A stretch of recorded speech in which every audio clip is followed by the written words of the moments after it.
Hello and welcome to tonight's Global Guy Talk session, where we talk about feelings, experiences and thoughts that men not always find it easy to talk about. My name is Joachim and I come straight from the Swedish forests, and being a guy myself, I will do my best to be a conversation leader tonight. So as some of you may know, Sweden has a long history of working to increase gender equality and women's rights, both nationally and globally. Since 2014, Sweden has also pursued a feminist foreign policy. Now, this unfortunately doesn't mean that Sweden is spared from gender equality challenges or destructive norms as regards to masculinity.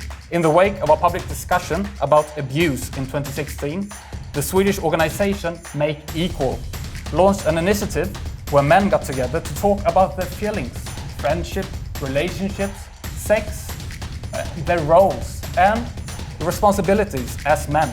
The initiative became a great success with a lot of national media attention, but also the concept proved valuable far beyond Swedish borders. Now, I believe that the challenges we meet in Sweden can be applied to the Korean society as well. I hope that Global Guy Talk will be an opportunity to share experiences with each other and also to reach a deeper level of understanding of how norms and expectations often create an unhealthy environment that we are responsible for changing.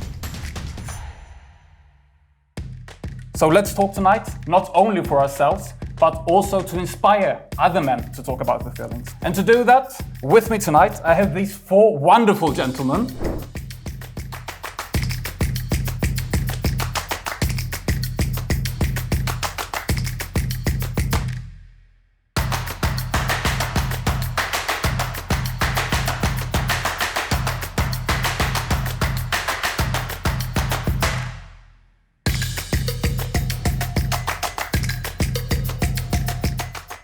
I think that my partner or the parent of my child has a stronger connection to our children, and I envy that. Oh yeses, all right. Should we hear some? Jacob. I think this actually goes in waves. So some periods I have been the closer, but for some reason my wife Johanna, I have a feeling at least that she is closer, that the children would open up more to her. But when I ask her, she is not always in agreement with me. And it can also differ from one child to the other, is my experience. How about Jansson? Well, for me as a backgrounder, my wife doesn't have a job and I do.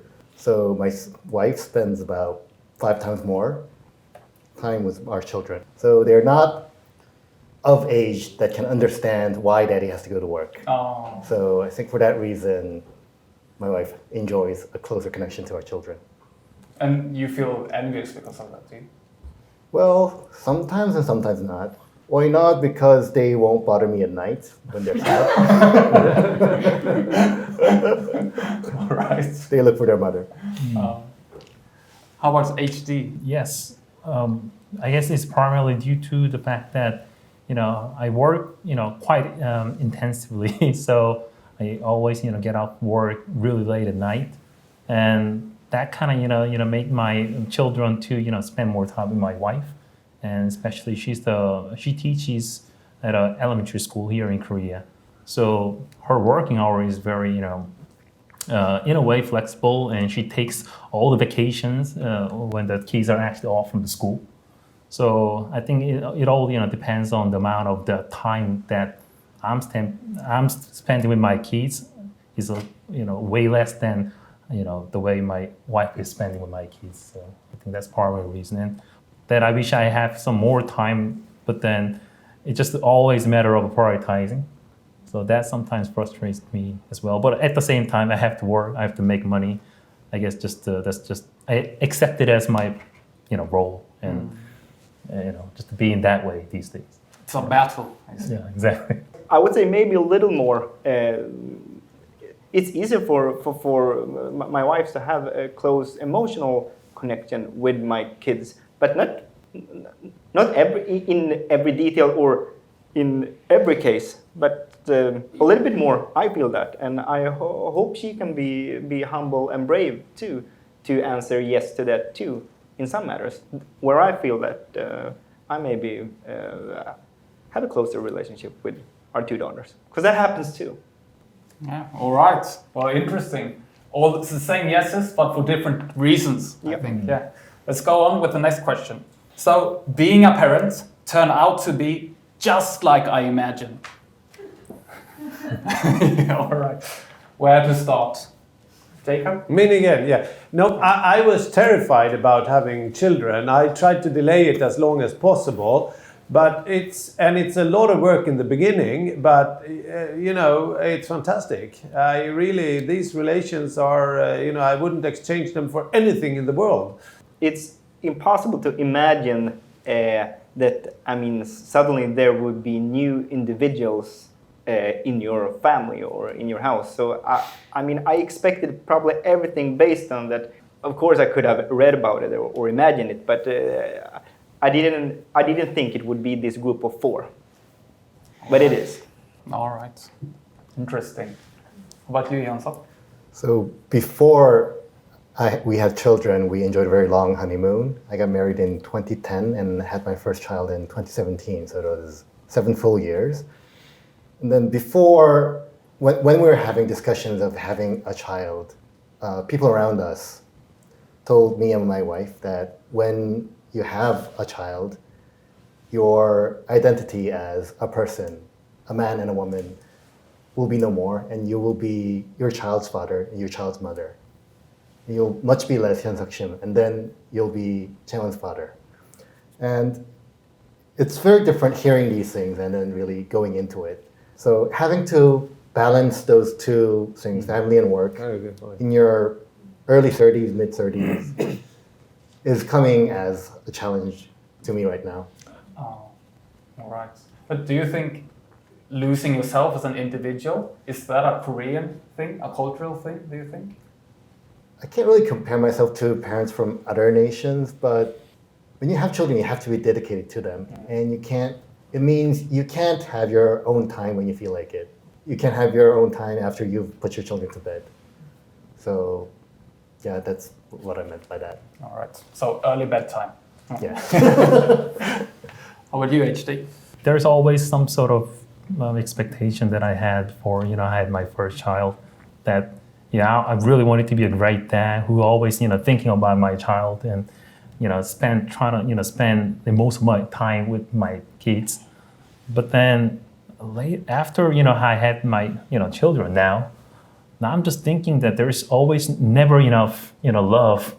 I should, just to speak a little bit more, I should, catch some more balls to, just to have a little bit more playtime with her. Interesting. Not the answers I was expecting. All right. I'll finish up the yes and no questions here, and we'll go to the more beefy part. In what way do you think expectations and norms of fatherhood have affected you? And have they affected your relationship with your children? Well, let me just start by defining what I understand as a norm of fatherhood in a typical Korean society would be. I think that as a typical Korean father, you'd be expected to be able to provide for your family, whether that be in material senses, pretty much.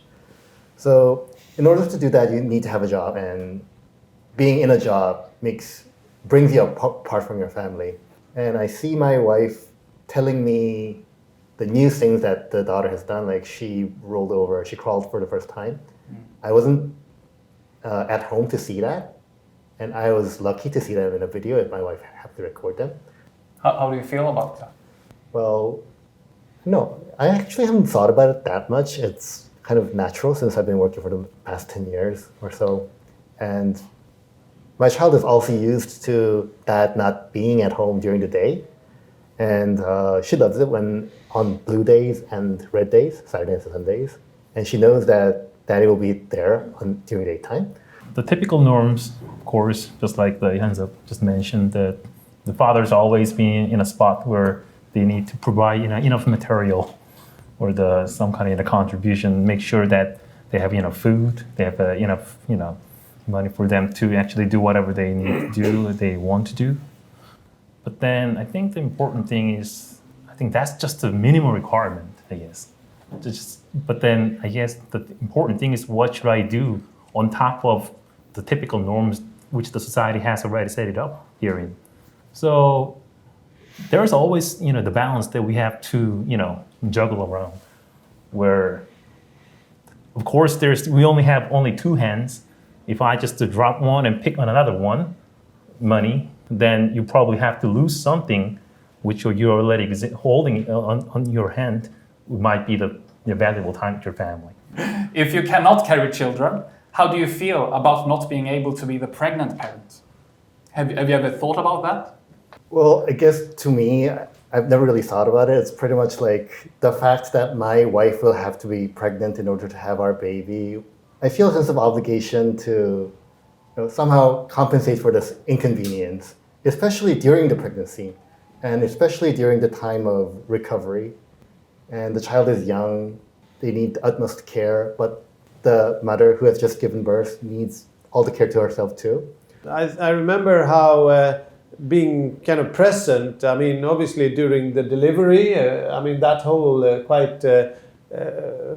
almost like divine and holy experience of being there when your child is seeing light for the first time, and then being present. Another way of, you talked about compensating, obviously being, on parental leave.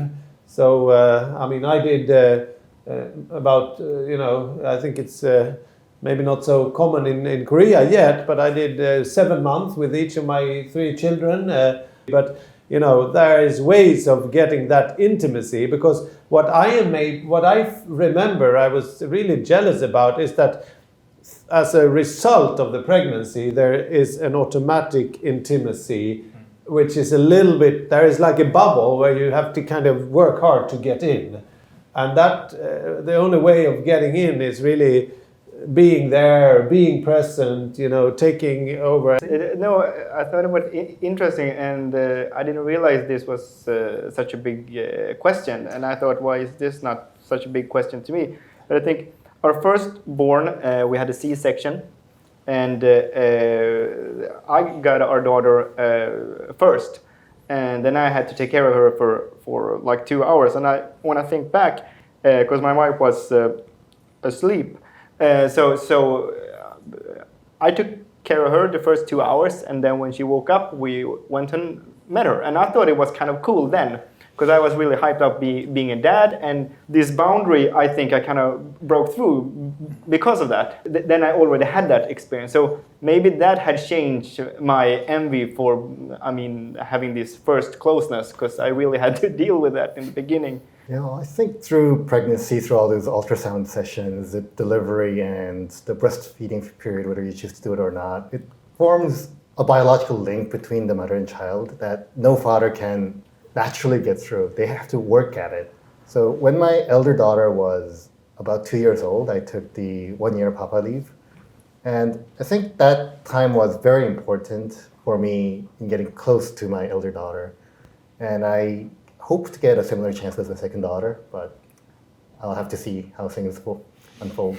All right. Depends on Norway. Depends on my superiors.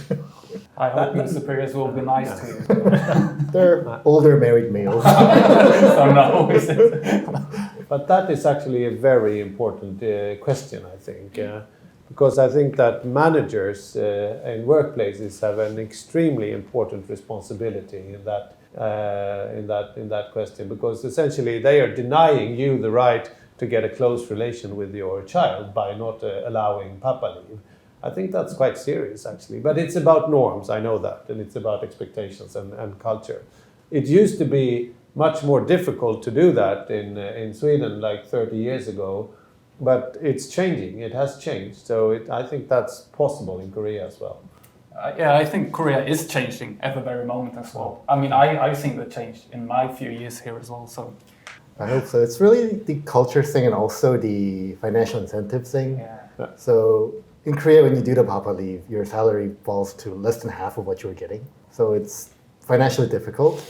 And also at the same time, when you go back to work, you can't expect to be treated the same way as others who haven't taken the papa leave.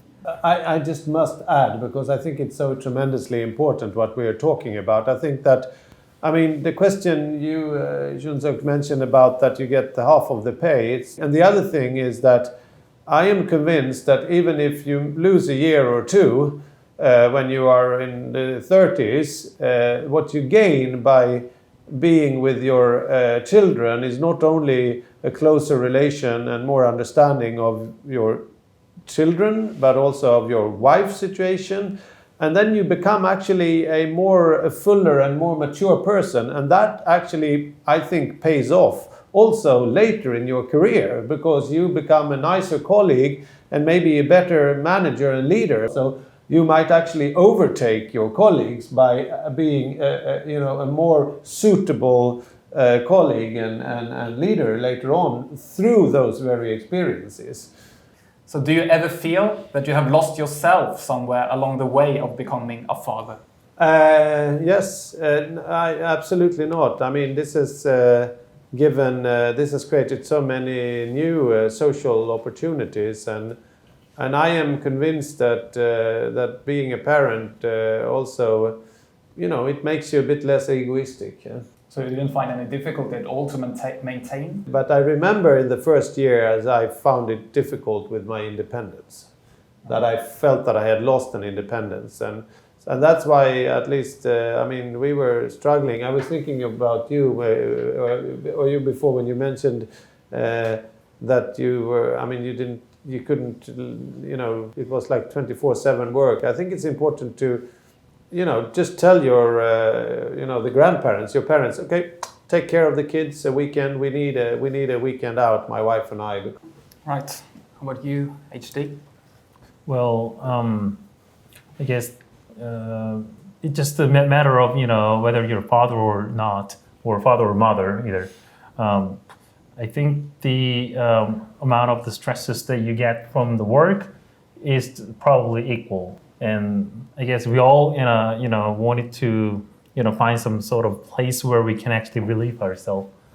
Do you feel that your wife has the same opportunity to follow her interests or maintain her hobbies?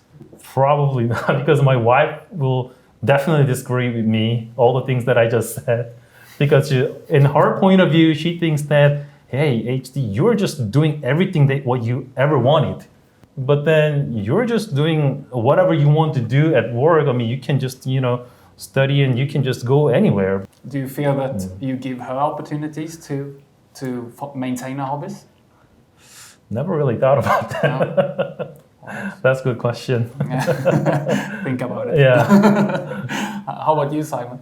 My ideas of equality, raising two girls, ideas of being digital connected to the social network, and I have been more forced to handle it as it comes and maybe adapt more to how their reality look like. How about you, Jan? And the first year into my marriage, I actually took the Korean Foreign Service exam, so I might have been a diplomat like Jacob here. But then during the course of the exam, I made it to the final round, and I just was thinking about how I would live a life with a family abroad in very foreign countries, changing every 3 to 4 years. And then probably the interviewer saw the wavering determination in my eye, decided not to pick me. And I guess they made the right decision. And that experience made me rethink the priorities in my life. So I don't know if this was myself evolving into the father I am right now, but I guess it turned out the right way. Do you think your wife feels the same? Probably not. Because having a job means you can be outside your home, you can meet people at work, and you have a little bit of freedom on your way back home, if you know what I mean. And you can have occasional evenings out like this one right now, which I'm enjoying very much. This is your spare time? Yes, this is my spare time. Are you comfortable with discussing serious topics with your children? For example, sex, sexuality, consent, violence, racism, death, and sorrow. There was a lot of subjects. Most of them, I would say, I'd be comfortable with. A lot of things we watch on TV, and we watch a lot of movies, and that's a good way to watch a series or something together and then talk about it. I guess my kids are a little too young, I would say, to talk about some, controversial things that are actually, going on in this world. I mean, but then definitely, I think it's part of the parents' responsibility to specifically, tell them about some sort of, the thoughts for them to be pondered. Well, my elder daughter is 5, so we can't really talk about serious stuff, and my younger one is 5 months old, so she can't talk at all. I envy friends and other parents who find a way to talk casually about it. I find it difficult. Am I kind of targeting the right type of topic at the right age? Will I scare them away by talking about these issues in an age when they are very embarrassed? I find this tremendously difficult, and I see that as a weakness in my fatherhood. So this will have to be the end of this evening's conversation. Now, I surely don't think I'm the only one who found tonight's session very rewarding. I thought it was super interesting, very nice to be invited with this. I think this is something that is really needed between fathers and different cultures. Today, when I go back home, I'm probably going to give a big hug to my wife and my kids. So it's been really nice evening to come here and talk about these things. Thank you. Thank you. I found it fascinating. Really, thank you for being so open and sharing what you have just shared. I would also like to thank you for joining us today and sharing your experiences. You have given me a lot to think about before becoming a father. Now this marks the end of today's session, but it is our hope that Global Guy Talk doesn't end here. We want to encourage everyone and anyone to join Global Guy Talk. Thank you for watching and keep talking.